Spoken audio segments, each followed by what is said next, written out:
नाज़रीन,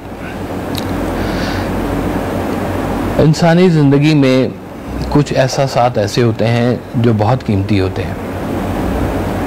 इंसान ख्वाहिश करता है, ख्वाहिश पे अमल करता है और कभी ख्वाहिश उसे मुकम्मल कर देती है और कभी ख्वाहिश दरमियान में रह जाती है। जहाँ पर ख्वाहिश दरमियान में रह जाती है वहाँ पर फिर उसे इत्मीनान नहीं मिलता। ये ख्वाहिश जो है ये आपको मोटिवेट करती है कि आप कुछ करें, और ख्वाहिशात के समंदर में इंसान चलता चलता एक से दूसरी ख्वाहिश और दूसरी से तीसरी ख्वाहिश और ख्वाहिशात में चलता चलता इतना दूर चला जाता है कि उसकी ज़िंदगी से सुकून गायब हो जाता है। इंसान पैसा कमाता है कि ज़िंदगी में सुकून हासिल करे, तो क्या पैसा कमाने वालों ने सुकून हासिल कर लिया? इंसान शोहरत की तरफ जाता है कि उसे दिल की खुशी मिले और उसे सुकून मिले, तो क्या उसे सुकून मिल गया? सुकून कल्ब और इसका जो मुतज़ाद लफ्ज़ है वो है इज़्तिराब, कि इंसान अगर इज़्तिराब में है तो वो सुकून में नहीं हो सकता, और जो सुकून में है वो इज़्तिराब में नहीं हो सकता। इज़्तिराब आपकी एक ऐसी कैफियत है जिसमें आप हिजान में रहते हैं और मुसलसल आप किसी चीज़ को पूरा करना चाह रहे होते हैं, ज़ोर लगा रहे होते हैं उसके ऊपर कि ये किसी तरह से मैं इसको पूरा करूं। बाज़ औक़ात इंसान जो है वो सुकून हासिल करने के लिए भी जो ख्वाहिश करता है वो भी उसे बेसुकून कर देता है। तो यानी कि सुकून ख्वाहिशात से हटकर किसी चीज़ का नाम है।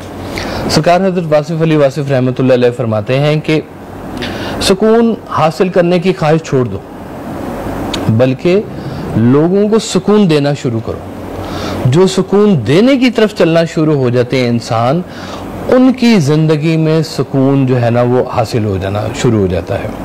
ये आपकी अंदर की कैफियत है जिसको सुकून कल्ब कहते हैं, कि आप अंदर से किसी चीज़ पर मुतमईन हो जाते हैं। यानी कि अगर किसी की ज़िंदगी में गिला है तो उसे सुकून नहीं है, अगर कुछ शिकवा है, शिकायत है ज़िंदगी से, वो सुकून में नहीं है। आप यूँ समझें कि अगर जो शख्स अल्लाह से मखलूक का गिला कर रहा है और मखलूक से अल्लाह का गिला कर रहा है, वो सुकून कल्ब की दौलत से कहीं दूर बैठा हुआ है। सुकून कल्ब लोगों में अल्लाह के हवाले से पहचाने जाने का नाम है। एक हज़रत वासिफ़ अली वासिफ़ शेर सुनाया करते थे कि जब से सुना है यार लिबासे बशर में है, अब आदमी कुछ और ही अपनी नज़र में है। यानी कि वो इंसान को भी एक देखने का जो है अंदाज़ बदल जाता है। उसको लगता है कि ये उसको हर चीज़ में मालिक की बनाई हुई क्रिएशन नज़र आ रही होती है। वो एक शेर है हज़रत वासिफ़ अली वासिफ़ रहमतुल्लाह अलैह का, वो आप फरमाते हैं कि वो भी होगा किसी का नूर नज़र जो खटकता है खार आँखों में।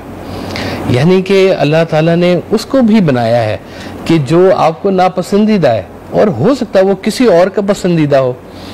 तो जब आप पसंद के हवाले से अल्लाह को बीच में शामिल करते हैं तो वो फिर आपको सुकून कल्ब हासिल होता है। एक कहानी आपने सुनाई, आपने कहा एक वो शख्स था जिसकी ज़िंदगी में घर में सुकून नहीं था। तो एक रोज़ उसने अपनी बेगम से कहा कि बेगम, मैं चाहता हूँ कि सुकून कल्ब का कुछ एहतमाम करूँ, और मैं इसलिए जो है ना मैं चाहता हूँ कि मैं जंगल में चला जाऊँ और कुछ दिन वहाँ क़याम करूँ, तो शायद मुझे सुकून कल्ब हासिल हो जाए। तो बेगम समझदार थी, उसको समझ आ गई कि मियाँ जो है घर से तंग है, तो इसलिए शायद वो बाहर भागना चाह रहे। तो उसने कहा कि जी इतने नेक काम पे आप जा रहे हैं, तो ऐसा करती हूँ कि मैं भी आपके साथ चलती हूँ। तो उस शख्स ने कहा कि मुझे समझ आ गई, मेरी ज़िंदगी में सुकून कल्ब नहीं है। अगर आपका घर आपके लिए आसाइश का बाइस नहीं है तो फिर सुकून कल्ब कहाँ से मिलेगा आपको? जिन लोगों ने यहाँ पे इस मुल्क में सुकून हासिल नहीं किया और सुकून हासिल करने के लिए परदेश में चले गए हैं, तो वो लोगों को क्या सुकून मिल गया है? आपको मौजूदा लम्हे में सुकून मिलना है। जो ये कहे कि अच्छा वक्त अभी आना है, उसको सुकून नहीं मिलेगा। जो ये कहे कि अच्छा वक्त गुजर गया है, उसको भी सुकून नहीं मिलेगा। तो सुकून हासिल करने वाले जो लोग हैं, सुकून कल्ब हासिल करने वाले जो लोग हैं, इसके लिए खुद शनासी भी चाहिए आपको, खुद आगाही भी चाहिए आपको। और खुद शनासी और खुद आगाही सिर्फ और सिर्फ अल्लाह के कुर्ब में है। लोग समझते नहीं हैं। जितना अल्लाह के करीब जाएंगे, अल्लाह की मखलूक से राज़ी होंगे, उतने लोगों से आप राज़ी होंगे और आपकी ज़िंदगी में उतना ही सुकून कल्ब आता जाएगा। ये किसी पैसे का नाम नहीं है, किसी मेहनत का नाम नहीं है, ये एक निगाह का नाम है। अगर आप पर किसी नेक आदमी की निगाह पड़ जाएगी तो आपको सुकून कल्ब हासिल हो जाएगा। अल्लाह ताला हम सबको इस दौलत से नवाजे, इस सुकून कल्ब की दौलत से नवाजे। ये बहुत कीमती चीज़ है। अल्लाह आप सबको सलामत रखे।